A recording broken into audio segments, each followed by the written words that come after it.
안녕하세요. 블루헤븐입니다. 오늘 이야기는 평생을 함께한 아내가 남편에게 마지막까지 숨겨야 했던 한 가족의 슬프고도 위대한 사랑에 대한 이야기입니다. 사랑하는 사람의 마지막 소원에 담겨 있던 충격적인 진실을 지금부터 함께 들어보시죠. 저에게 아내는 세상의 전부였습니다. 대학 시절 도서관에서 처음 마주친 그날부터 40년이 넘는 세월을 함께했습니다. 아내는 항상 미소를 잃지 않는 사람이었습니다. 제가 힘들 때면 따뜻한 차 한 잔을 건네주며 괜찮아, 모든 일이 다 지나갈 거야 라고 말해주던 사람이었습니다. 저희는 흔히들 말하는 천생연분이라는 말을 들으며 살았습니다. 친구들은 저희를 부러워했습니다. 너희는 정말 사랑 이야기 같다며 농담 반 진담 반으로 말하곤 했습니다. 실제로 저희는 서로의 눈빛만 봐도 마음을 읽었고 굳이 말하지 않아도 서로의 마음을 이해했습니다. 결혼 후에도 저희의 사랑은 변하지 않았습니다. 아내는 매일 아침 일찍 일어나 저를 위해 아침을 차려주었고 저는 퇴근길에 아내가 좋아하는 꽃을 사들고 집에 들어갔습니다. 주말이면 함께 산책을 하고 작은 카페에서 커피를 마시며 소소한 일상을 나누었습니다. 아들 성우가 태어났을 때의 기쁨은 이루 말할 수 없었습니다. 아내는 아들을 품에 안고 이 아이가 우리 사랑의 결실이네라고 말하며 행복한 눈물을 흘렸습니다. 저는 그런 아내와 아들을 바라보며 세상에서 가장 행복한 사람이라고 생각했습니다. 성우가 자라면서 저희 가족은 더욱 화목했습니다. 아들은 똑똑하고 착한 아이였습니다. 공부도 잘했고 친구들과도 잘 어울렸습니다. 아내는 그런 아들을 너무나 사랑했습니다. 아들이 학교에서 상을 받으면 아내는 마치 자신이 상을 받은 것처럼 기뻐했고 아들이 아프면 밤새도록 간병을 했습니다. 하지만 아들이 대학생이 되면서 조금씩 변화가 생겼습니다. 아들은 점점 말수가 줄어들었고 가족과 함께 보내는 시간을 피하기 시작했습니다. 저는 처음에는 사춘기가 늦게 왔나 보다 하고 생각했습니다. 하지만 시간이 지날수록 아들의 행동은 더욱 이상해졌습니다. 아들은 자주 친구들과 스터디 모임이 있다며 늦게 들어왔습니다. 밥을 먹을 때도 입맛이 없다며 자주 남겼고 가끔 얼굴이 창백해 보일 때도 있었습니다. 밤에는 이상한 소리를 내며 잠꼬대를 했습니다. 아내에게 물어봐도 괜찮을 거야. 요즘 젊은 애들은 다 바쁘잖아 라며 대수롭지 않게 넘겼습니다. 아내도 아들이 달라진 것을 느끼고 있었지만 저와 마찬가지로 단순히 대학 생활의 스트레스 정도로 생각했던 것 같습니다. 그런데 정말 충격적인 일이 일어났습니다. 어느 날 아들이 갑자기 저에게 말했습니다. 아버지, 저는 더 이상 이 집에서 살 수 없을 것 같아요. 저는 너무 당황했습니다. 아들이 왜 갑자기 이런 말을 하는지 이해할 수 없었습니다. 무슨 소리냐? 도대체 뭐가 문제라는 거냐? 저는 흥분해서 소리쳤습니다. 하지만 아들은 더 이상 설명하지 않았습니다. 그저 아버지는 이해하지 못하실 거예요 라고만 말할 뿐이었습니다. 그날 밤 아들과 저는 크게 다퉜습니다. 서로 목소리를 높이며 말다툼을 했고 결국 아들은 이렇게 사는 건 너무 힘들어요라며 짐을 싸서 나가버렸습니다. 저는 아들을 붙잡으려 했지만 아들은 뒤도 돌아보지 않고 집을 떠났습니다. 아내는 그 모습을 보며 눈물을 흘렸습니다. 여보, 우리 아들 좀 이해해줘. 아들도 얼마나 힘들겠어라고 말했지만 저는 화가 나서 아무 대답도 하지 않았습니다. 저는 아들이 그냥 반항기 때문에 그런 거라고 생각했습니다. 하지만 시간이 지날수록 아들의 빈자리는 컸습니다. 아내는 매일 아들 걱정을 했습니다. 아들이 밥은 잘 먹고 있을까? 어디서 자고 있을까? 혹시 아프지는 않을까 하며 밤잠을 설쳤습니다. 저는 그런 아내를 보며 더욱 화가 났습니다. 아들이 먼저 집을 나간 주제에 왜 저희가 걱정해야 하냐고 생각했습니다. 아내는 아들을 찾기 위해 여러 곳을 알아보았습니다. 아들의 친구들에게 연락해보고 아들이 다녔던 학교에도 물어보았습니다. 하지만 아무도 아들의 행방을 알지 못했습니다. 아들은 마치 세상에서 사라진 것처럼 연락이 두절되었습니다. 그렇게 몇 년이 흘렀습니다. 아들과의 불화는 저희 부부에게 평생의 멍해가 되었습니다. 아내는 점점 말수가 줄어들었고 저는 아들 이야기만 나오면 짜증을 냈습니다. 예전처럼 화목했던 저희 부부 사이에는 보이지 않는 벽이 생겼습니다. 그러던 어느 날 아내가 갑자기 몸이 안 좋다고 했습니다. 처음에는 단순한 감기려니 했는데 며칠이 지나도 낫지 않았습니다. 병원에 가보라고 했지만 아내는 괜찮아.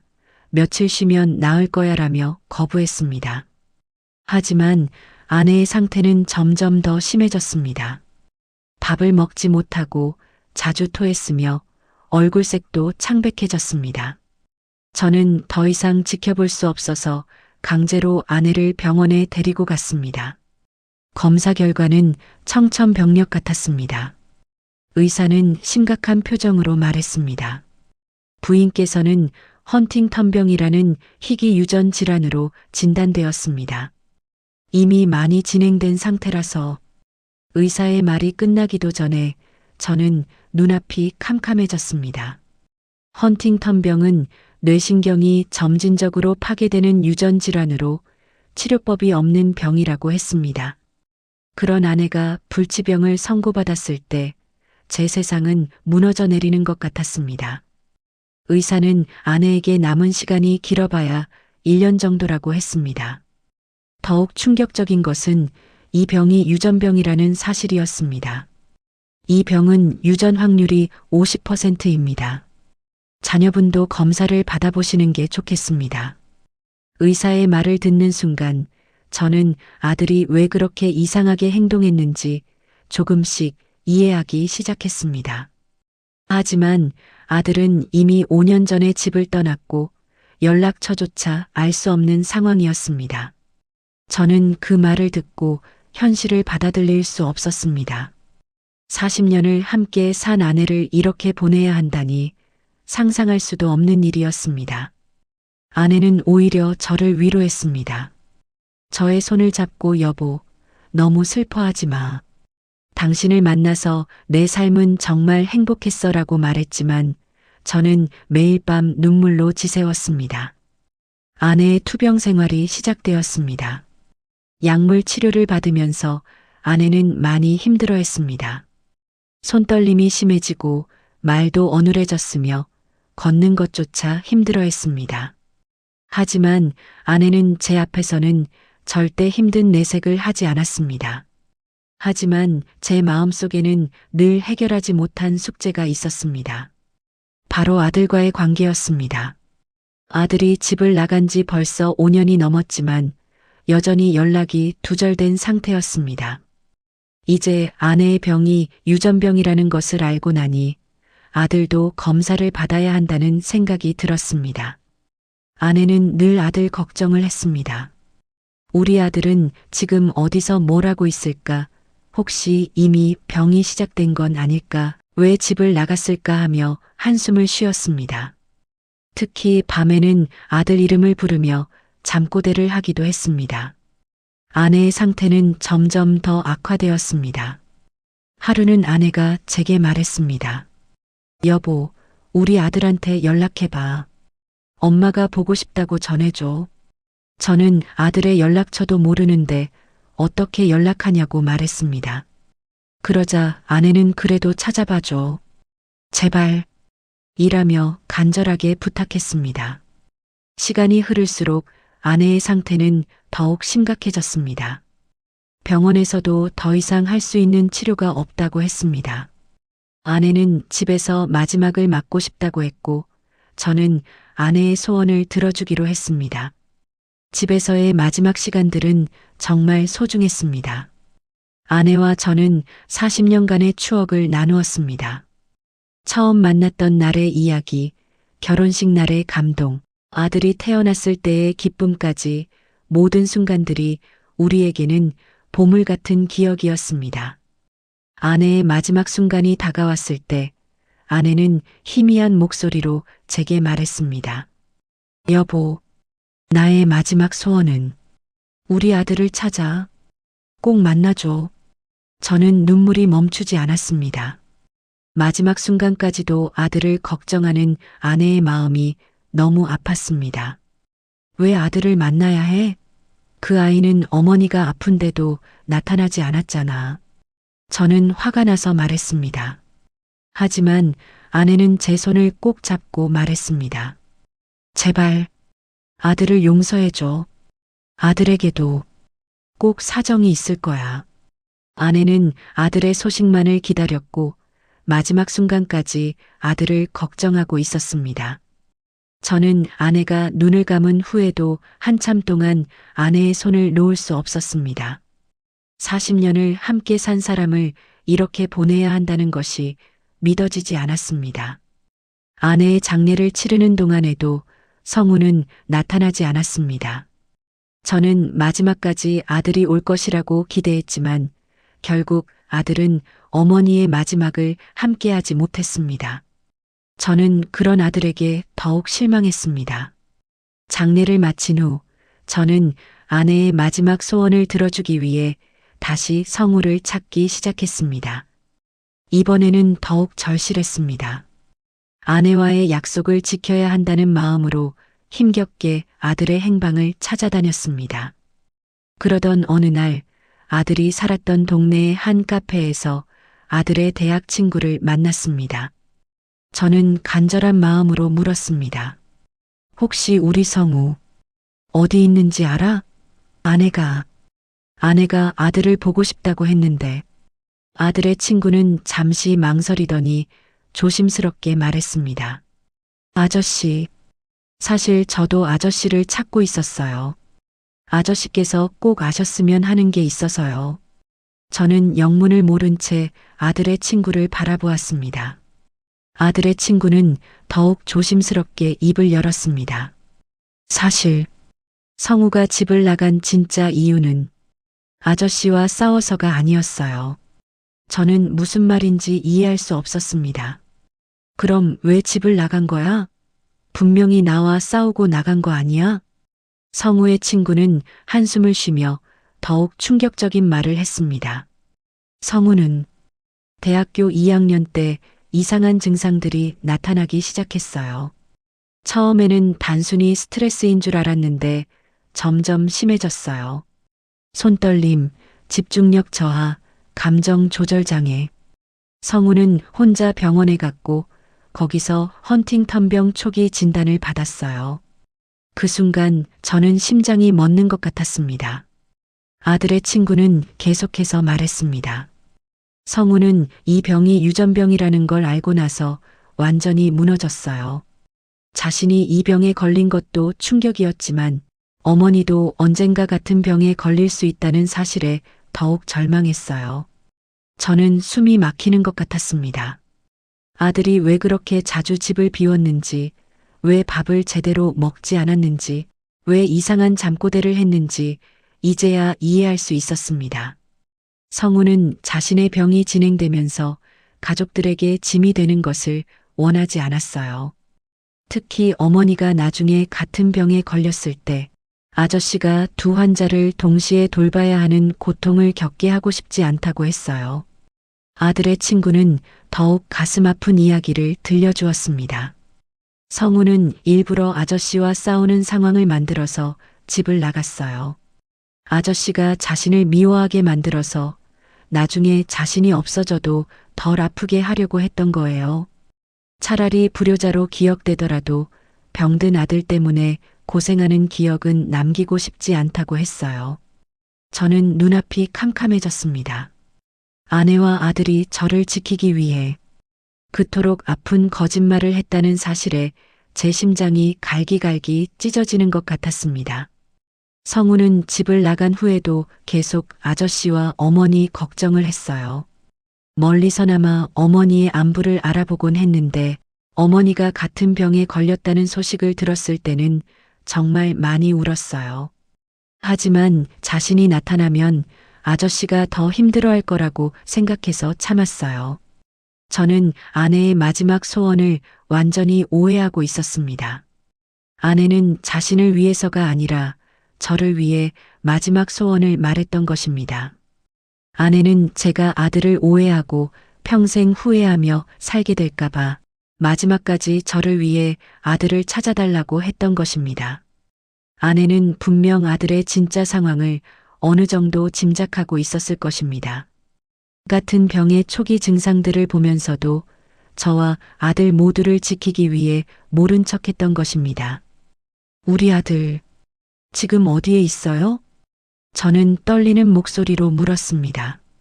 아들의 친구는 주소를 적어주며 말했습니다. 아저씨, 각오하세요. 성우의 상태가 많이 안 좋아요. 이제 병이 많이 진행되어서 저는 무너지는 마음을 부여잡고 아들이 있다는 곳으로 향했습니다. 긴 기차를 타고 시골 마을까지 가야 했습니다. 기차 안에서 저는 계속 아들과 아내 생각을 했습니다. 두 사람이 저를 위해 얼마나 큰 희생을 했는지 깨닫고 또 눈물을 흘렸습니다. 아들이 있는 곳은 어느 한 시골 마을의 작은 집이었습니다. 낡은 단층 집이었는데 마당에는 잡초가 무성했습니다. 저는 조심스럽게 아들의 집 문을 두드렸습니다. 아들아, 아빠다. 한참 뒤 문이 열리고 아들의 앙상하게 마른 얼굴이 보였습니다. 5년 사이에 아들은 완전히 다른 사람이 되어 있었습니다. 헌팅턴병이 많이 진행되어 몸이 마르고 손떨림도 심했습니다. 하지만 아들의 눈에는 저를 향한 미안함과 그리움이 가득했습니다. 아버지. 아들은 떨리는 목소리로 말했습니다. 저는 아무 말도 하지 못했습니다. 그저 아들의 이름을 부르며 아들을 와락 끌어안았습니다. 아들, 미안하다. 내가 너를 이해해주지 못해서 내가 잘못했다. 아들은 제 품에 안겨 어린아이처럼 울었습니다. 아버지, 죄송해요. 제가 불효자라서 어머니 마지막도 함께하지 못해서 저는 아들과 함께 아내의 무덤에 갔습니다. 아들은 어머니 무덤 앞에서 한참 동안 울었습니다. 엄마, 아들이 늦었어요. 정말 미안해요. 저는 아들의 어깨를 감싸며 함께 눈물을 흘렸습니다. 그 후 저는 아들을 위해 남은 삶을 바쳤습니다. 아들의 집 근처로 이사를 가서 매일 아들을 돌봤습니다. 아들을 위해 따뜻한 밥을 차려주고 아들과 이야기를 나누고 아들의 손을 잡고 함께 시간을 보냈습니다. 아들은 저에게 어머니의 마지막에 대해 물었습니다. 아버지, 엄마는 마지막에 뭐라고 하셨어요? 저는 아들에게 어머니의 마지막 말을 전해주었습니다. 엄마는 마지막까지 너를 걱정했다. 그리고 아빠에게 너를 꼭 찾아달라고 했어. 아들은 눈물을 흘리며 말했습니다. 아버지, 엄마는 정말 위대한 사람이었어요. 저와 아버지 모두를 지키기 위해서 얼마나 많은 걸 참으셨을까요? 그리고 마지막에도 저희가 화해할 수 있도록 길을 열어주셨어요.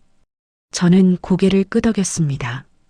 아내의 마지막 소원은 남편과 아들을 지키기 위한 위대한 희생이었던 것입니다. 아들의 병세는 점점 더 악화되었지만 저는 마지막까지 아들의 곁을 지켰습니다. 아들과 함께 보낸 그 시간들은 제 인생에서 가장 소중한 순간들이었습니다. 저는 그동안 놓쳤던 아들과의 시간을 만회하려고 노력했습니다. 아들과 함께 어릴 적 추억을 나누었습니다. 아들아, 기억나니? 내가 초등학생일 때 아빠와 함께 자전거 타러 갔던 날 말이야. 아들은 희미한 미소를 지으며 네, 기억해요. 그때 아빠가 제가 넘어질까봐 계속 뒤에서 잡고 계셨죠라고 답했습니다. 저는 아들에게 그동안 하지 못했던 말들을 털어놓았습니다. 아들아, 아빠가 너를 사랑한다. 그리고 너를 정말 자랑스러워한다. 내가 가족을 지키려고 그토록 큰 희생을 했다는 걸 이제야 알았어. 아들은 눈물을 글썽이며 저도 아버지를 사랑해요. 그리고 아버지가 제 아버지라는 게 자랑스러워요라고 말했습니다. 아들과 함께 보낸 마지막 몇 개월 동안 저는 아내가 얼마나 지혜로운 사람이었는지 깨달았습니다. 아내는 저희 부자가 서로를 오해하며 평생을 후회하며 살까봐 걱정했던 것입니다. 그래서 마지막 순간에도 저에게 아들을 찾아달라고 부탁했던 것입니다. 아들은 하루하루 약해져 갔지만 정신만은 맑았습니다. 어느 날 아들이 저에게 말했습니다. 아버지, 저는 곧 엄마 곁으로 갈 것 같아요. 엄마가 저를 기다리고 계실 것 같아요. 저는 아들의 손을 꼭 잡고 괜찮다, 아들아. 엄마가 너를 반갑게 맞아주실 거야 라고 말했습니다. 아들은 또한 저에게 이런 말을 했습니다. 아버지, 저희 엄마는 정말 대단한 분이었어요. 저와 아버지 모두를 지키기 위해 그렇게 많은 것을 참으셨어요. 저는 엄마 덕분에 마지막에 아버지와 화해할 수 있어서 정말 행복해요. 저는 아들의 말을 들으며 아내에게 감사한 마음이 들었습니다.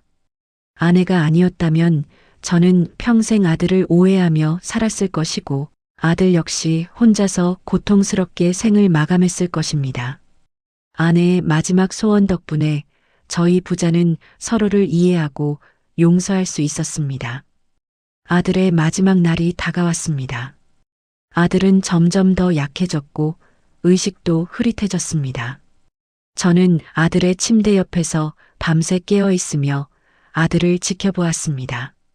아들은 가끔 깨어나서 아버지, 고마워요.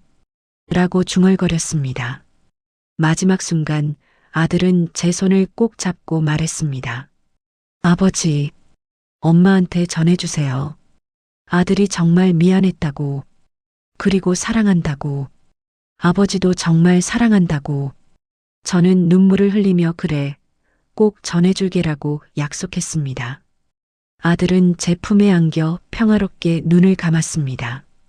마치 어머니 품에 안기는 것처럼 편안한 표정이었습니다. 저는 아들을 보내면서도 한편으로는 아들이 이제 고통에서 벗어났다는 생각에 위로를 받았습니다.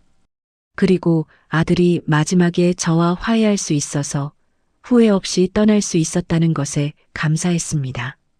아내와 아들을 모두 하늘나라로 떠나보낸 후 저는 혼자가 되었습니다. 하지만 외롭지 않았습니다. 아내와 아들이 보여준 위대한 사랑이 제 마음속에 남아 있었기 때문입니다. 그 사랑은 저에게 남은 인생을 살아갈 용기를 주었습니다. 저는 아내와 아들의 무덤을 자주 찾아갑니다. 그곳에서 두 사람에게 근황을 이야기하고 감사의 마음을 전합니다. 여보, 고마워. 내 덕분에 아들과 화해할 수 있었어. 그리고 아들아, 너도 고마워. 마지막에 아빠와 함께 해줘서. 이제 저는 아내와 아들이 보여준 사랑의 의미를 다른 사람들에게 전하려고 합니다. 비슷한 상황에 있는 가족들에게 제 경험을 나누며 서로를 이해하고 용서하는 것의 중요성을 알리고 있습니다. 진정한 사랑은 말로 표현하는 것이 아니라 서로를 지키기 위해 희생하고 헌신하는 것이라는 것을 깨달았습니다. 때로는 사랑하는 사람을 위해 아픈 선택을 해야 할 때도 있습니다. 아내와 아들이 그랬듯이 상대방이 고통받지 않기를 바라는 마음에서 나오는 희생은 결코 헛되지 않습니다. 오히려 그것은 가장 순수하고 아름다운 사랑의 표현일 수 있습니다. 아내는 자신의 병을 숨기면서도 아들의 상황을 어느 정도 짐작하고 있었을 것입니다. 하지만 저와 아들 모두를 지키기 위해 마지막까지 침묵을 지켰습니다. 그리고 마지막 순간에 저에게 아들을 찾아달라고 부탁한 것은 저희 부자가 진실을 알고 서로를 용서할 수 있도록 하기 위해서였습니다. 아들 역시 자신의 아픔을 혼자 감당하면서도 가족들이 자신 때문에 고통받지 않기를 바랐습니다. 그 어린 나이에 그토록 성숙한 선택을 했다는 것이 저에게는 자랑스럽기도 하고 안타깝기도 합니다. 저는 이제 혼자지만 마음속에는 아내와 아들이 남긴 위대한 사랑이 가득합니다. 그 사랑은 저에게 남은 삶을 살아갈 힘이 되어주고 있습니다. 그리고 언젠가 저도 그들과 다시 만날 날을 기대하며 오늘도 하루하루를 소중히 살아가고 있습니다. 오늘 이 이야기는 여기까지입니다. 아내와 아들의 위대한 사랑이 여러분의 마음에도 따뜻한 울림을 주었기를 바랍니다. 가족이란 서로를 위해 희생할 수 있는 사람들이며 진정한 사랑은 때로는 침묵과 희생을 통해 표현되기도 한다는 것을 기억해 주세요. 영상이 마음에 드셨다면 구독과 좋아요를 눌러주시고 댓글로 여러분의 소중한 감동을 나눠주세요. 다음에도 여러분의 마음을 따뜻하게 물들인 감동적인 이야기로 다시 찾아오겠습니다. 오늘도 끝까지 함께 해주셔서 정말 감사합니다.